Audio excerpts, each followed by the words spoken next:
야고보서 5장 19절에서 20절 말씀입니다. 내 형제들아, 너희 중에 미혹되어 진리를 떠난 자를 누가 돌아서게 하면 너희가 알 것은 죄인을 미혹된 길에서 돌아서게 하는 자가 그의 영혼을 사망에서 구원할 것이며 허다한 죄를 덮을 것임이라. 아멘. 할렐루야. 오늘도 좋은 날입니다. 야고보서 5장 19절에서 20절 말씀 묵상입니다. 오늘은 미혹에서 돌이키게 하라 라는 제목으로 말씀을 나누도록 하겠습니다. 오늘 본문은 야고보서 결론 부분으로 야고보가 교회 전체 성도들에게 두 가지를 강조합니다. 첫째는 육체적 질병으로 인해 고난을 겪는 믿음의 형제 자매들을 위해 마음을 같이하여 함께 기도할 것을 권면합니다. 너희 중에 질병으로 고난당하는 자가 있느냐? 그러면 서로 병 낫기를 위해 기도하라. 그런데 야고보는 여기에서 끝나는 것이 아닙니다. 이제는 육체적 질병이 아닌 영적인 질병에 걸려 미혹된 길, 잘못된 진리에 빠진 자들을 위해 교회가 관심을 가지고 함께 기도하라고 권면합니다. 19절과 20절입니다. 내 형제들아, 너희 중에 미혹되어 진리를 떠난 자를 누가 돌아서게 하면 너희가 알 것은 죄인을 미혹된 길에서 돌아서게 하는 자가 그의 영혼을 사망에서 구원할 것이며 허다한 죄를 덮을 것입니다. 결국 교회가 관심을 가지고 기도해야 할 대상은 육체적 질병으로 고난당하는 성도들뿐 아니라 잘못된 진리에 빠져 영적인 질병에 걸린 자들도 포함된다는 것입니다. 그 당시 대부분의 성도는 유대교에서 기독교로 개종한 자들이었습니다. 그런데 그들이 다시 유대교로 돌아가서 율법주의에 빠지거나 또는 여러 이단 사상에 미혹되어 진리에서 떠난 자들이 많이 있었습니다. 또한 교회 안에 여전히 머물지만 자신의 영혼이 구원을 받았는지도 모르고 그냥 명목상의 성도로 영적인 잠을 자는 자들도 있었습니다. 오늘 야고보 선지자는 이처럼 이단에 미혹되어 교회를 떠난 자들과 또한 교회 안에 여전히 머물고 있지만 명목상의 성도로 영적인 잠을 자는 자들에게도 교회가 관심을 가져야 한다고 말합니다. 그리고 그들을 미혹된 길에서 돌이키도록 간절히 기도해야 한다고 우리에게 충고합니다. 그렇다면 야고보 선지자가 말하는 미혹된 자들의 특징이 무엇일까요? 첫째, 신앙을 버리고 완전히 교회를 떠난 사람들입니다.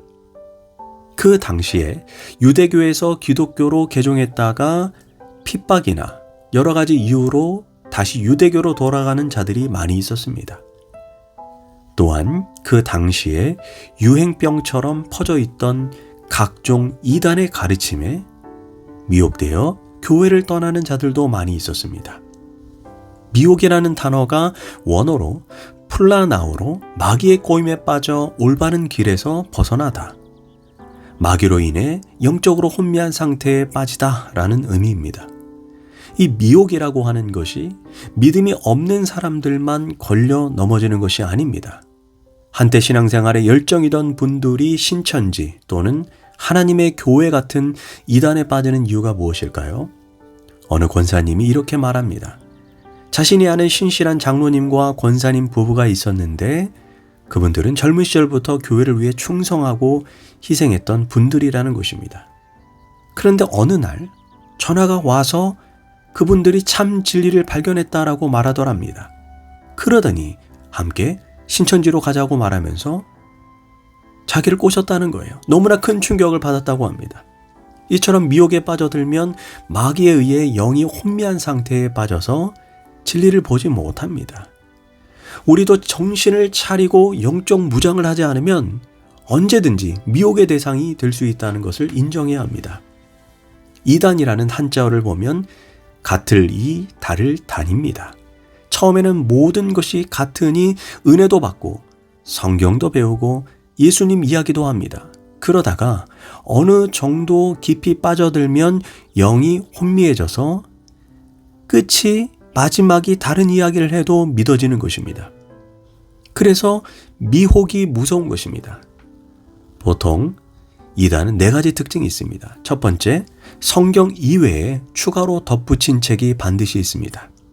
몰몬교회 몰몬경, 신천지의 이만희 교리집, 통일교회 천부경, 제이메스의 정명석 교리집이 있습니다.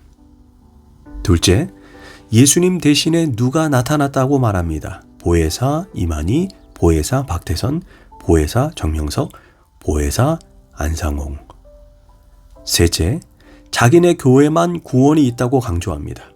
네 번째, 극단적인 종말론으로 겁을 줍니다. 너가 가진 돈, 교회다 헌금하여 하늘의 상급을 쌓으라고 말합니다.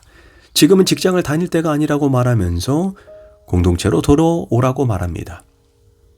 한번 이단에 빠지면 부모를 떠나고 남편을 버리고 가정을 버리기 때문에 엄청난 어려움을 겪습니다. 우리는 이런 자들을 위해 안타까운 마음을 가지고 간절히 기도해야 합니다. 또한 그 당시에 이런 이단의 가르침뿐 아니라 대마와 같이 세상을 사랑해서 신앙의 자리를 버리고 교회를 떠난 자들도 많이 있었습니다. 대마는 한때 바울의 1등 가는 제자였습니다. 심지어 바울 사도가 대마를 가리켜 나의 동역자라고 부를 만큼 신실한 사역자였습니다. 그러나 그의 마지막은 굉장히 불행합니다. 대마는 이 세상을 사랑하여 나를 버리고 데살로니가로 갔고, 오늘날에도 신앙 여정을 열심히 하다가 이런저런 이유로 신앙을 버리고 교회를 떠난 사람들이 많이 있습니다. 그들 가운데 핍박으로 인해 신앙을 버리고 교회를 떠난 사람들이 많이 있습니다. 우리는 주변에 이런 분들이 있다면 그들의 영혼 구원을 위해 간절히 기도해야 합니다. 둘째, 미혹된 자들의 특징으로 교회 안에 머물지만 진리에서 벗어난 신앙생활을 하는 자들입니다. 마귀의 미혹에 빠져 진리의 길을 벗어난 사람들은 사실 교회 밖에만 있는 것이 아닙니다. 그들은 여전히 교회 안에 머물고 있습니다. 그러나 실상은 명목상의 성도로 교회에 출석하지만 그 안에 예수의 생명이 없는 자들입니다. 속사람이 변화되지 않은 자들입니다. 이런 자들은 두 부류로 나눌 수 있습니다. 첫 번째 부류가 형식적으로 신앙생활을 하는 자들입니다. 우리가 참된 신앙생활을 하기 위해 반드시 신앙의 내용과 형식이 조화를 이루어야 합니다. 신앙의 내용과 형식은 마태복음 25장에 나오는 열처녀 비유에서 주님께서 말씀하신 등과 기름과 같습니다. 지혜로운 5처녀는 등과 기름을 모두 준비하고 있었지만 미련한 5처녀는 등은 준비했지만 기름을 준비하지 못했습니다. 등은 겉으로 드러난 외형적인 신앙의 모습을 의미합니다. 기름은 눈에 보이지 않는 하나님과의 관계를 가리킵니다. 등은 외형적인 신앙의 모습으로 우리가 교회에 출석하고 예배드리고 기도하고 헌금하고 봉사하는 신앙의 형식을 말합니다. 반면 기름은 눈에 보이지 않는 우리의 변화된 내적인 심령을 의미합니다. 성령의 역사로 말미암아 거듭나서 우리의 가치관이 변화되고 그리고 하나님과 친밀히 교제함으로 하나님을 사랑하고 하나님과 동행하며 하나님의 뜻에 순종하는 속사람의 변화를 의미합니다. 지혜로운 5처녀는 신앙의 형식과 내용인 등과 기름 모두를 충분히 준비했습니다. 즉 그들은 신앙의 형식뿐 아니라 성령의 역사로 심령이 거듭나고 가치관이 변화되어 하나님과 친밀히 교제하는 삶을 살았던 사람들입니다. 아무리 등을 가지고 있다고 해도 결국 기름이 없다면 신랑이 오는 길을 비추지 못합니다. 그러므로 우리에게 있어 가장 중요한 질문은 신앙의 연수가 얼마나 오래되었는가? 나는 어떤 직분을 가졌는가? 나는 얼마나 오래 봉사했는가? 이거 중요하지 않습니다. 나의 속사람이 진정으로 거듭나서 나는 하나님과 친밀히 교제하고 그분의 뜻에 순종하고 있는가가 중요한 것입니다. 결국 신앙의 형식은 가졌지만 신앙의 내용이 없던 어리석은 5처녀는 어린 양의 혼인잔치에 참여하지 못했습니다. 이는 이 시대의 신앙인들에게 주는 아주 무서운 경고입니다. 두 번째 부류는 교회 안에 있지만 마귀의 미혹에 빠져 세상을 사랑해서 양다리 신앙생활하는 자들입니다. 이들은 교회에 출석하여 예배드리지만 그들의 마음은 세상에 빼앗겨 살아가고 있습니다. 이들은 교회를 다니는 것 외에 불신자들과 거의 구분되지 않습니다. 그들은 철저하게 세속적인 가치관을 따라 살기에 뇌물을 주고받고 불법을 일삼고 탈세하고 간음을 저지릅니다. 그들은 죄에 대해 언제든지 오픈 마인드로 살아갑니다. 그들은 신앙 따로 삶 따로입니다. 이들은 경건의 생활이 거의 죽어 있습니다. 예배보다 자신의 사사로운 일, 자신의 개인의 일정이 더 우선됩니다. 이들에게 성경 읽기, 성경 묵상, 성경 공부 등에는 거의 관심이 없습니다. 기도 생활도 식사할 때 한 번 하면 끝이 납니다. 11조나 헌금 생활, 봉사 생활, 전도나 선교 활동도 이들에게 중요하지 않습니다. 이처럼 교회 안에 있다고 자신의 신앙이 안전하다고 생각해서는 안 됩니다.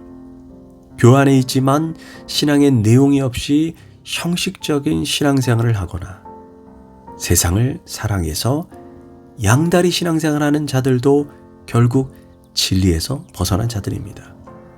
우리의 신앙은 안전합니까? 기도하겠습니다.